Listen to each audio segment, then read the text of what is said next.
ఓం మహాగణాధిపతయే నమః. ఓం గురుభ్యో నమః. ఓం శ్రీమాత్రే నమః. పరమేశ్వర స్వరూపమైనటువంటి జ్యోతిష, వాస్తు మరియు ఇతర అనేకమైనటువంటి శాస్త్రములను మనకు అందించినటువంటి మహర్షులకి నమస్కారం. హయగ్రీవ హయగ్రీవ హయగ్రీవేతి యో వదేత్ తస్య నిస్సరతే వాణి జనుకన్యా ప్రవాహవత్. అరుణాం కరుణాతరంగితాక్షీం ధృతపాశాంకుశపుష్పబాణచాపాం అనిమాదిభిరావృతాం మయూకైః అహమిత్యేవ విభావయే భవానీం. శ్రీమాత్రే నమః. ప్రేక్షకులకి ఆ లలితాంబిక అమ్మవారి యొక్క అనుగ్రహం పరిపూర్ణంగా కలగాలని మనస్ఫూర్తిగా కోరుకుంటూ మనం ఈరోజు 23వ తేదీ నుంచి 29వ తేదీ వరకు ఉన్నటువంటి వార ఫలితములు మరియు గ్రహస్థితి ఏ విధంగా ఉంది, ఏ విషయాల పట్ల జాగ్రత్తగా ఉండాలి, మీరు ఏ దేవతా ఆరాధన చేసుకోవాలి, ఏ విషయంలో బాగుంటుంది అనేటువంటి అంశాలు చెప్తుంది నేనైనప్పటికీ కూడా చెప్పిస్తుంది సాక్షాత్ లలిత అమ్మవారిగా భావిస్తూ ఒక్కొక్క లగ్నం నుంచి తెలుసుకుందాం. లగ్నం తెలియని వారు రాశిని చూసుకోవచ్చు. అయితే ముందుగా గ్రహస్థితి కనుక చూసుకున్నట్లయితే రాహు, బుధుడు, శుక్ర, రవి మీనంలో ఉన్నాడు. ఈ శని కూడా 29వ తేదీ కల్లా చేరుకుంటాడు. చంద్రుడు కూడా చేరుకుంటాడు. అంటే 29వ తేదీకి షష్టగ్రహ కూటమి ఏర్పడుతుంది. అదేవిధంగా వృషభంలో గురువు, మిథునంలోకి కుజుడు, కన్యారాశిలో కేతువు యొక్క సంచారము, కుంభంలో శని ఉన్నాడు ప్రజెంట్. ఈ గ్రహస్థితిని అనుసరించి ఎవరికి ఏ విధంగా ఉంది అనే విషయాలు మనం తెలుసుకుందాం. మేషలగ్నము, మేషరాశి. మేషం వారి కనుక చూసుకున్నట్లయితే ఇక్కడ 12వ స్థానంలో అధిక గ్రహాలు వస్తున్నప్పుడు సహజంగా ఏంటంటే కాస్త ఇన్వెస్ట్మెంట్స్, రకరకాల విషయాల్లో మదుపు పెట్టడము ఇట్లాంటివన్నీ పెరుగుతూ ఉంటాయి. ఎప్పుడైతే ఆ రకంగా అవి పెరుగుతూ ఉంటాయో వీళ్ళకి విదేశీ అవకాశాలు కానివ్వండి మీకు, అదేవిధంగా మీరు కొత్త కొత్త వాటిల్లో ఇన్వెస్ట్మెంట్ చేయడం అనేటువంటిది అనుకోకుండా వస్తూ ఉంటాయి. కాకపోతే ఇక్కడ మీరు అర్థం చేసుకోవాల్సింది ఏంటంటే అవకాశం వచ్చిన అవకాశాన్ని ఇది మీకు లాభం చేస్తుందా నష్టం చేస్తుందా అని క్షుణ్ణంగా పరిశీలన చేసి ఇన్వెస్ట్మెంట్స్ చేయండి. అలాగే మూడులోకి కుజుడు ఉన్నందుకు సర్వసాధారణంగా ఏంటంటే కొంచెం ధైర్యంగా కొన్ని పనులు చేస్తారు. రెండులో గురువు ఉన్నందుకు కొంతవరకు ఫైనాన్షియల్ గ్రోత్ కూడా ఇస్తాడు, ఇవ్వడానికి కాదు. కానీ ధనస్థానం కంటే వ్యయస్థానం ఇది ఎక్కువగా ఉంది. కాబట్టి ఆ యొక్క విషయాల పట్ల కాస్త క్షుణ్ణంగా పరిశీలన చేసుకుంటూ ముందుకు వెళ్ళవలసిన పరిస్థితి ఉంది. బికాజ్ ఆఫ్ మీకు 3, 6 స్థానాల్లో కూడా కుజకేతులు ఉండడం వల్ల కొంచెం మాట్లాడేటప్పుడు ధైర్యంగా ఒక స్టెప్ తీసుకునేటప్పుడు అప్పుల విషయంలోని, అప్పులు ఇవ్వడం తీసుకునే విషయాల్లో కాస్త జాగ్రత్తగా ఉండండి. ఇక వివాహ నిర్ణయాలకు సంబంధించిన విషయంలో కాస్త ముందుకు కదులుతాయి ఈ వారం. కాకపోతే ఈ వారం ప్రత్యేకంగా మీరు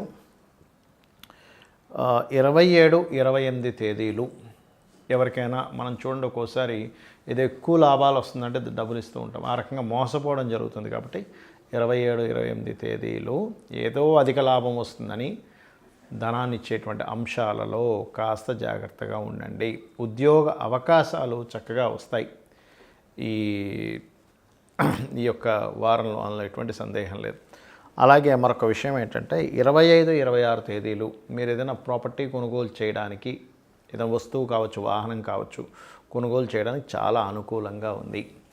ఇక మీరు చేయవలసినటువంటి దేవతా ఆరాధన దుర్గాదేవిని మరియు సూర్య భగవాను ఆరాధించండి. మీకు దగ్గరలో గోశాల ఏదైనా ఉన్నట్లయితే గోవుల దగ్గరికి వెళ్ళి క్యారెట్సు, అదేవిధంగా గ్రాసము తినిపించండి. దానివల్ల ఏమవుతుందంటే మీరు తీసుకునేటువంటి ఏ నిర్ణయమైనా అది ఎక్కడ కూడా నష్టపరిచేలా ఉండదు. ఊహల్లో ఏదో ఊహించుకొని నిర్ణయం తీసుకుంటూ ఇన్వెస్ట్మెంట్ చేసేటువంటి దాని నుంచి మీరు బయటపడడం జరుగుతుంది. చాలామందికి ఈ సంవత్సరం నుంచి అయినా సరే నా జీవితం మారాలి, ఒక్కోసారి కొత్త సంవత్సరం ఉగాది నుంచి మారాలి, ఇక్కడి నుంచి మారుతుందేమో అని ఒక ఆశతో ఉంటారు. లేదా ఆంగ్ల సంవత్సరం 2025 వచ్చింది, ఇప్పటి నుంచి ఏమైనా మారుతుందా, 2026 వచ్చింది, ఇక్కడ నుంచి ఏమైనా మారుతుందా అంటూ ఉంటారు. మరి సంవత్సరం మారగానే అసలు ఎందుకు మారాలి, ఇది మనం అర్థం చేసుకోవాలి. ఎప్పుడైనా సరే మేజర్ ప్లానెట్స్ అయినటువంటి గ్రహాలు మారితే అప్పుడు కొంత పరిస్థితుల్లో మార్పు వస్తుంది, కాలం మారినట్టుగా. ఇంకోటి వాటికంటే ముఖ్యంగా మన దినచర్యలో ఆలోచన విధానము, మనం చేసేటువంటి దేవత ఆరాధన, మనం తీసుకునే నిర్ణయాలు, మనం కష్టపడేటువంటి విధానము మారితే ఆటోమేటిక్గా మారుతుంది. అయితే ఇవన్నీ మారాలంటే కూడా మన గ్రహస్థితి అనుకరించాలి. అంటే ఆ గ్రహస్థితి కనుక మీకు అనుకూలించకపోతే మీరు ఎంత ప్రయత్నం చేస్తున్నా ముందుకు వెళ్ళలేకపోతుంటారు. ఎందుకంటే చాలామంది తెలివైన వాళ్ళు ఉంటారండి భూమి మీద, చాలా తెలివి, చాలా టాలెంటెడ్ కూడా ఉంటారు. కానీ వాళ్ళకి ఎందుకో కలిసి రాదు. ఎందుకు కలిసి రాదు అంటే పూర్వజన్మ కర్మ. మరి ఆ పూర్వజన్మ కర్మల్ని అలాగే అనుభవించాలా, ఇంకా నా జీవితం ఇంతే అనుకుని ఏడ్చుకుంటూ కూర్చోవాలంటే జ్యోతిష్ శాస్త్రం ఎక్కడా కూడా నువ్వు ఏడుచుతూ కూర్చునేదానికి శాస్త్రం అక్కర్లేదు. అసలు నా జీవితం ఇలా ఉందండి, ఇలాగే పనిచేస్తుంది అనుకోవడానికి అసలు శాస్త్రమే అక్కర్లేదు. ఇప్పుడు మెడికల్ ఉంది, మెడికల్లో అలాగా మీకు ఏదో ప్రాబ్లం వచ్చింది, డాక్టర్ గారి దగ్గరికి వెళ్తే ఏం చేస్తారు, బాబు నువ్వు ఈ టాబ్లెట్స్ వాడు, ఈ కోర్స్ చేయి, నీకు తగ్గుతుంది అంటాడు. రోగం తగ్గుతుంది మనకి కదా. కాకపోతే కొన్ని రోగాలేమో వారం రోజుల్లో 3 రోజులు తగ్గితే, కొన్ని 6 నెలలు 3 నెలలు లాంగ్ టర్మ్ ఉంటాయి. అది రకరకాల హోమియోపతి కావచ్చు, ఆయుర్వేదం కావచ్చు, అలోపతి కావచ్చు. అలాగే మన దినచర్యలో మనం తీసుకునేటువంటి ఆహార వ్యవహారాలు, ఎక్సర్సైజెస్ చేయడం వల్ల కూడా అనారోగ్యానికి దూరం ఎలా అయితే అవుతామో, ఆరోగ్యంగా ఎలా ఉంటామో, మనం నిత్యము చేసేటువంటి కొన్ని వాటి వల్ల మీకు గ్రహస్థితులు మారుతున్నా, ఒక బ్యాడ్ కాంబినేషన్స్ ఒకటి వచ్చినా, లేకపోతే మీరు ఎక్కడా కూడా ఇబ్బంది పడకుండా ఉండడానికి కొన్ని చేసుకుంటూ ఉండాలి. అప్పుడు ఖచ్చితంగా ఇంకా అందులో డౌట్ లేదు, ఆ వ్యక్తి ఎక్కడా కూడా ఇబ్బంది పడకుండా ఉంటాడు. అదేంటో చెప్తాను ఇవాళ మీకు నేను. మీ ఇష్టదైవం ఎవరైనా గుర్తుపెట్టుకోండి, అది విష్ణువా, మహావిష్ణువా, శివుడా, అమ్మవారా, లేకపోతే నేను దశమహావిద్యలో పలానా అమ్మవారిని చేస్తున్నానండి, లేదా కాలభైరవుడిని చేస్తున్నానా, ఏదైనా ఆంజనేయ స్వామి కావచ్చు, ఏదైనా మీ ఇష్టదైవం ఒకటి గుర్తుపెట్టుకోండి.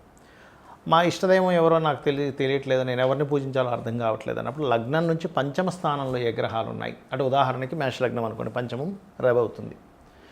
ఈ రవి స్థానంలో ఏ గ్రహాలు ఉన్నాయి, లేదా రవిని, లేదా వృషభ లగ్నం అనుకోండి బుధుడు అవుతాడు. బుధ స్థానంలో ఏ గ్రహాలు ఉన్నాయి, లేదా బుధుడిని, మీ జన్మజాతకంలో గోచారంలో కాదు, వారిని తీసుకోండి. మీకు ఇష్టదైవం అంటే ఇష్టదైవం, లేదంటే ఆ దేవత ఆరాధన చేస్తే ఏమవుతుందంటే, ఫస్ట్ మీకు ఇక్కడ ఏదైతే జీవితంలో అడ్డుపడుతున్నాయో, మీ జీవితంలో ముందుకు వెళ్ళనివ్వకుండా ఆ అడ్డుపడుతున్నటువంటి విషయాలు ముందు ఆ కర్మ అనేటువంటి దగ్ధం అవుతుంది ఉపాసన వల్ల. ఆ దేవత ఆరాధన ఉదయం సాయంత్రం, కనీసం పొద్దున్న, పోనీ సాయంత్రం లేట్ అయిపోతుందండి, నేను ఇంటికి వచ్చేసరికి అలసిపోతున్నాను అనుకుంటే కనీసం ఉదయం పూట పూజ చేసుకోండి. పూజ అంటే పూర్వ వైభవాన్ని జనింపజేసేది పూజ, గుర్తుపెట్టుకోండి. ఒకప్పుడు నేను బాగా బ్రతికేవాడిని అండి, అది తీసుకొచ్చి ఇస్తుంది పూజ. అలాగా చక్కగా పంచోపచార పూజ, షోడశోపచార, ఇంకా 64 రకాలుగా చేసేవాళ్ళు ఉండరు అనట్లేదు. కానీ కనీసం పంచోపచార పూజ ఒక్క 10 నిమిషాల్లో అయిపోతుంది. మనసు పెట్టి మనసును అలా పెట్టి చేయండి, ఫలాపేక్షరహితంగా చేయండి. ఎక్కడా కూడా ఏమీ ఆశించకుండా పూజ చేయండి, ఏమీ అడగకుండా, భగవంతుడు ఆయనే చూసుకుంటాడు మొత్తం. అలాగే మీకు దగ్గరలో ఏదైనా ఆలయం ఉన్నట్లయితే, కొంతమందికి ఇళ్లలో కుదరదు పూజలు, ఒకవేళ ఇంట్లో పూజ చేసుకుని ఆలయానికి వెళ్ళచ్చు, ఇంట్లో పూజ చేసుకుంటే ఆలయానికి వెళ్ళొద్దని నేను చెప్పట్లే. ఏదైనా మీకు దగ్గరలో, మీకు ఇంటికి అతి సమీపంగా ఏ ఆలయం ఉందో చూసుకోండి, అక్కడికి వెళ్ళిపోండి. ఎందుకంటే ఆ దగ్గరలో ఉండేటువంటి ఆలయంలో దేవతామూర్తి అక్కడ ఉండేటువంటి దగ్గరలో వాళ్ళందరికీ రక్షగా నిలబడతాడు ఆయన. అది ఎవరైనా కానివ్వండి, గ్రామ దేవత దగ్గర నుంచి ఎవరినైనా కానివ్వండి, చక్కగా వెళ్ళి మనస్ఫూర్తిగా నమస్కారం చేసుకుని ఒక 3 ప్రదక్షిణాలు చేసుకుని అక్కడ కూర్చొని ఒక 2 నిమిషాలు అలా కూర్చొని చక్కగా మీ పనులు మీరు చేయండి. మీరే చూస్తారు లైఫ్లో ఎంత చేంజ్ వస్తుందో మీరే చూస్తారు.